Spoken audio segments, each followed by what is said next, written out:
Why is this called Attack of the Clones?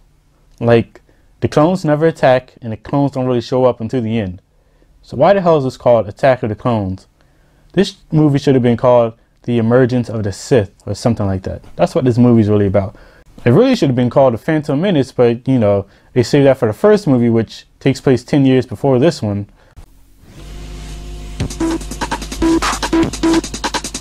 Alright guys, hey, thank you for joining the quest. I'm your host Marques Underwood, and today I'll be reviewing Star Wars Episode 2, Attack of the Clones.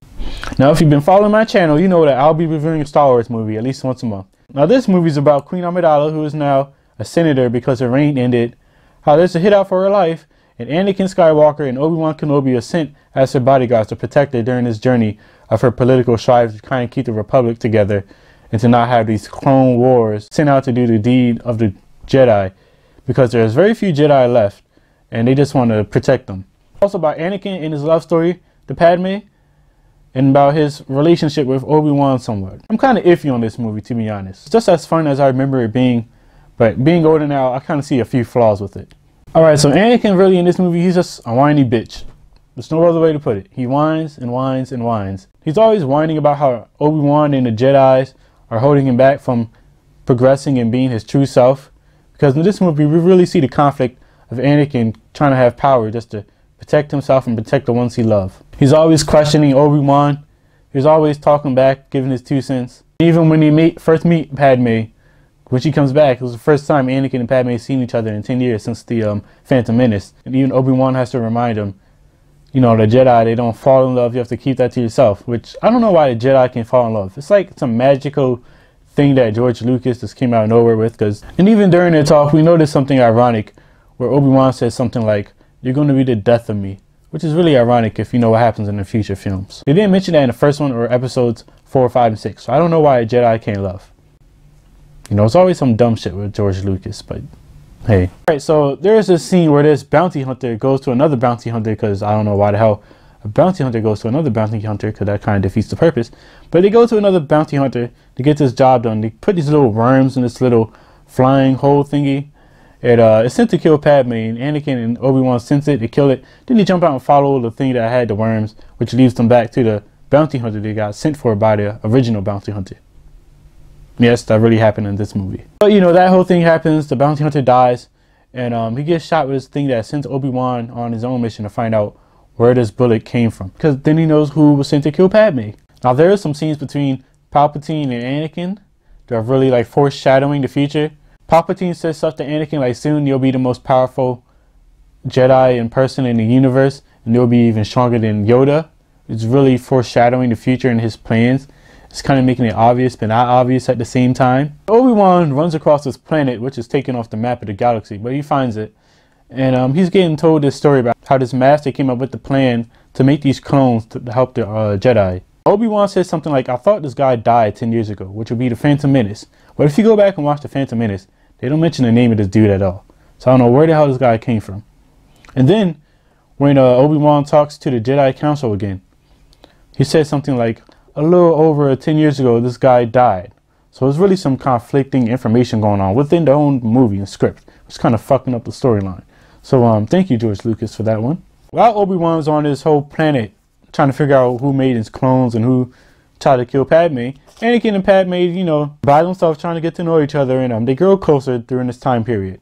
You know, there's a lot of flirting going on. There's a lot of cheesiness going on. You know, Anakin, you know, says something like, "I feel you in my soul. Every day I think about you for the past 10 years. Then you see Padme dressed up in this little outfit, and it's like, if you don't want him to like you, why the hell you dressed like that? Hayden Christensen did some bad acting during these scenes, especially. He did some during the whole movie, but especially during these scenes. I understand it's the dialogue.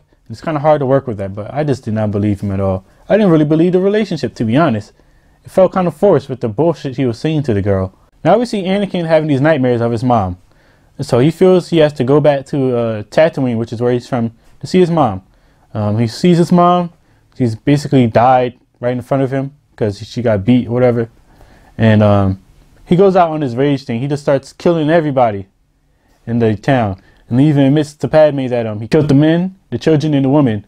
And we just see that the rage and the hate has overpowered him. And this is the first time we really see why the Jedi Council didn't really want Obi-Wan to train Anakin, because he was so like clouded and so like filled with rage, and it was just a mystery really. And you really think during this movie that you really think from the scene that the reason why he turns into Darth Vader is because of what happened to his mom, but there's no mention of this in the future movies at all. So I guess this is a one-hit wonder, and they just let it go, because you know what happens in the third one, that's why he turns. But I guess there's part of this in the third one, but it's not really, they don't really mention this at all until like the Clone series. And we see some classic Star Wars people show up in this movie too. We see Boba Fett, but we find out he's a clone. And then, you know, he's a kid. He's not even a grown-ass man. He's a kid. So they kind of fucked up his whole storyline. Boba Fett is like one of the essential villains and like most beloved characters in the whole Star Wars franchise, especially the original trilogy. And for everybody to find out how he was as a kid and that he was cloned, it just really hurts his legacy. Kind of like how they do in Anakin with Darth Vader and how he is a kid. It just hurts the legacy. We see some scenes where Padme kind of has this Princess Leia type of quality. She kind of takes charge in the action. She doesn't really back down from anybody, and she can be her own person, you know, a strong female character, which is always nice. We find out Padme is taken away from the capital for a certain reason. It really is just so that Chancellor Palpatine can get all the power. Jar Jar Binks has to do something stupid in the movie, so he's the one that gives Chancellor Palpatine all the power, who happens to be Darth Sidious. So basically, everybody that dies from that part in episode 2 all the way to episode 9, because it's going to be 9 films, it's because of Jar Jar Binks, so we can thank him for all that bullshit that we go through. There's this scene where Obi-Wan is captured by Count Dooku, who we hear about kind of in the beginnings of episode 2. Basically tells Obi-Wan that the Republic is led by a Sith Lord, but Obi-Wan doesn't want to believe him. I don't know why, because it's really convincing if you consider all the bullshit that they've been going on through. But he basically spills the beans, but nobody believes him, so he's like... There's this droid factory scene, which I felt was very unnecessary. Basically, Obi-Wan and Padme, they go through these like droid factory machines trying not to get hit by the machines making the droids, and I don't know why the hell it was in the story, because it did not progress the story. Nobody died. It just felt like it was just there. I actually heard a story that George Lucas wrote the scene as he was going to shoot for the movie, which I understand why he's in the movie now, because nobody said no. Alright, so there's like this gladiator scene that we see Anakin and Padme go because they get captured from the droid factory. Right before they get into the factory, you have this whole love scene where Padme admits she loves Anakin and all this stuff, which I really felt was unnecessary, but it was nice to see, but at the same time I didn't really believe it. Alright, so Anakin and Padme, they don't die. Anakin, Padme, and Obi-Wan's even there, they don't die. And you know, Mace Windu comes to save the day, who was played by Samuel Jackson. And Mace Windu has a purple lightsaber. Why? I don't know. I thought lightsabers had meaning. You know, Luke had the blue one because that was his father's. The Sith had the red one because that represents Sith. You know, Jedi had blue because that's like a contrast to red. And you know, they have green too, just because, you know, blue and green are kind of in the same family. And it's the only purple one we see throughout the whole history of the Star Wars universe. So I don't know why the hell they did that, but you know, George Lucas doesn't know what the hell he's doing. And what we see really in this whole arena scene where we see all these Jedi and where we see all these Jedis come in to fight the droids, what we really see is the beginning of the Clone Wars. And at the end of this movie, of course, we get a lightsaber battle. Why? Because there's not really a whole bunch of lightsaber battles in this movie. Just like see this neon lights flash show where you just see the lights by their head and you just assume that they're battling, which is really bullshit. They could have just widened the shot and just made it better, but they just zoom in on their face and you just see them go. Like, why? Alright, so Dooku chops off Anakin's arms.